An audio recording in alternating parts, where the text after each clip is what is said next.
Bonjour à tous, bonjour à toutes et merci pour l'intérêt que vous accordez à mes différentes pages TikTok, Facebook.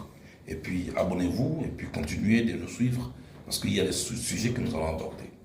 Je suis Charles Blegoudé, président du Congrès panafricain pour la justice et l'égalité des peuples, COJEP. Le sujet d'aujourd'hui est relatif à la situation dans le milieu scolaire et universitaire. Jusque-là, je n'ai pas voulu parler. Mais je vois que là, il y a trop d'amalgame. Les gens vont dans tous les sens.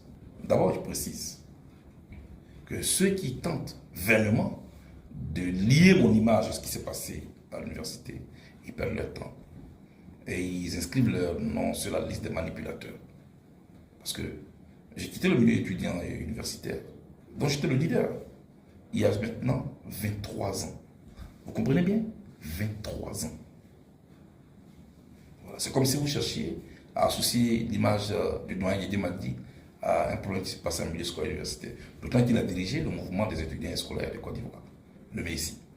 Voilà. C'est simple, comme ça. Cependant, il faut qu'on s'en tienne aux faits. Il y a eu un crime qui a été perpétré dans ce milieu et environ. Des enquêtes sont en cours pour identifier et punir les auteurs. C'est ce que nous attendons. Il faut le faire. Nous, on veut savoir qui a tué le sorcier, puisque c'est son surnom. Moi, je veux qu'on sache qui l'a tué. Il ne faut pas politiser ces enquêtes. Il ne faut pas perturber même ces enquêtes.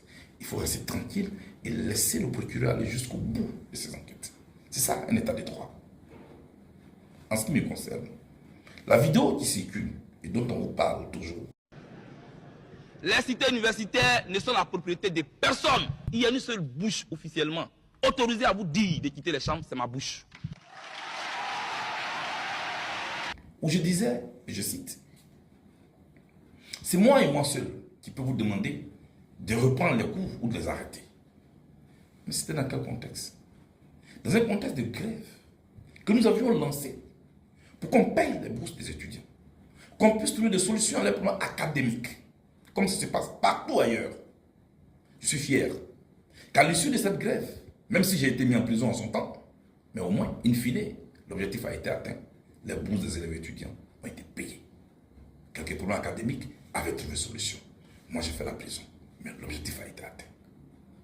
Je suis content toujours d'avoir parlé pour ceux qui n'avaient pas de bouche et ceux qui n'avaient pas de voix.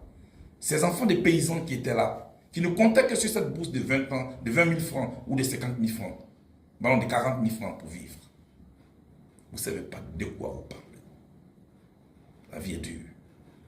Et nous, on sait de quoi on parle quand on dit la vie est dure.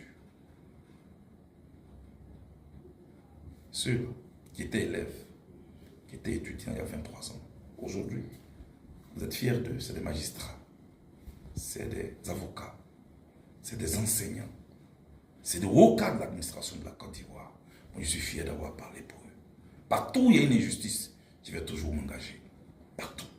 Qu'elle me concerne directement ou qu'elle ne me concerne pas du tout. Tant que c'est une injustice, je vais la combattre. Je paye le prix fort. Mais c'est ça, la vie d'un combattant. Donc arrêtez de faire des amalgames. Du genre, ils ont des sobriquets qui n'ont rien à voir avec les études. Parlez de quoi?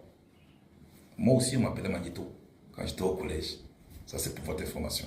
Magneto parce que c'est moi, c'est vers moi que mes amis venaient pour les dates à retenir en son temps. Je bossais tout par cœur. Pourtant, après, on m'appelle Mbappé, mais ça ne m'enlève pas ça. Parlant de sobriquet, le président Ouattara, on l'appelle comment? On l'appelle Bravier. Ce n'est pas le nom d'un philosophe. Ça ne lui enlève pas sa casquette d'économiste qu'il a été. Donc, il faut éviter de faire des amalgames et diaboliser les uns les autres pour ne pas traverser notre histoire. C'est ça que je voulais vous dire aujourd'hui. En ce qui me concerne, je ne laisserai plus jamais passer le mensonge. On va rétablir la vérité. Ça, je vous le dis. Vous avez des questions à me poser? Je vous invite à un panel. Je ne sais pas comment se fait les panels, parce que moi, je suis toujours parti vers les Ivoiriens sur le terrain. Mais si vous avez des préoccupations, vous avez des questions à me poser, c'est normal. Parce que je veux diriger ce pays un jour. Moi, je serai à votre disposition.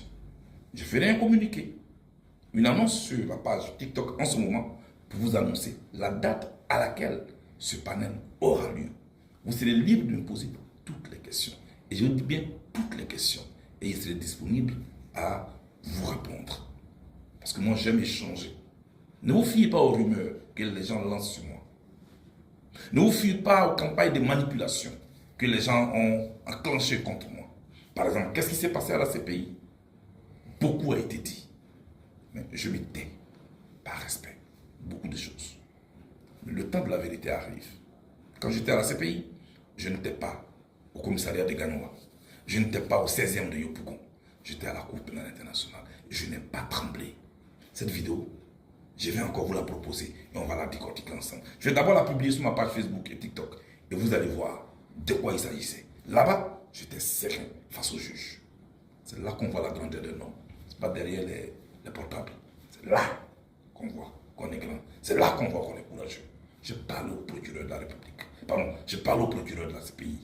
Je parle au juge de la CPI. J'ai assumé mon passé. J'ai assumé mes positions.